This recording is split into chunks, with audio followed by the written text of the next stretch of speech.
আরে সোহেল না এটা? হ্যাঁ ভাই, আমি ভাই। আচ্ছা আচ্ছা, তোমাকেই কিন্তু আকাশ ভাই ব্যবসা হ্যাঁ, দিয়েছিল। আকাশ ভাই, আমাদের আকাশ ভাই ঘুরি চ্যানেল। আচ্ছা, তোমার কি এই ব্যবসাটা দিয়ে দিছিল? জি ভাই, আমার এই ব্যবসা দিয়ে দিছিল। আচ্ছা, এখানে কি কি দিছে আকাশ ভাই তোমাদেরকে? এটা কি? আকাশ ভাই আমাকে অনেক কিছু দিছে, পান দিছে, সিগারেট দিছে, সবই দিছিল। পুরাপুরি সেট আপ যত কিছু লাগে ব্যবসার ভিতরে সবই দিছে। ঠিক আমার চালানটা যে জায়গায় জমা রাখছিলাম, টাকা পয়সা রাখছিলাম, ওই দোকান মোকান বন্ধ করে সে গেছে গা দেশে। ঠিক আল্লাহর রহমতে সে গেছে, টাকা পয়সা লয়ে গেছে, আমার কপাল নিয়ে যেতে পারে নাই। আল্লাহর রহমতে আপনাদের দোয়া থাকলে, সবার জনগণের দোয়া থাকলে, আকাশ ভাই যদি আমার সাথে থাকে, ইনশাল্লাহ আবার নতুন করে আমার চালান আমি গুছাইতে পারবো। আচ্ছা, পান মোট বেচে। তোমার এখান থেকে কত টাকা চালান চলে গেছে? আমার এখান থেকে নিম্ন 5-6 হাজার টাকা চালান চলে গেছে। তো এখান থেকে যদি 5,000 টাকা চালান চলে যায়, তুই সব ওইদিকে গেছে গা। সবই গেছে। এখানে কত টাকা চালান আছে এখন বর্তমানে? এখন আছে কত, দিন 2,000। 2,000 টাকার।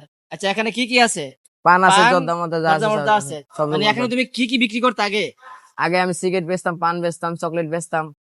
ও, মানে এখনো সিগারেটও নাই, চকলেটও নাই, শুধু পান হ্যাঁ, সুপারি আছে। আনসুয়ারি।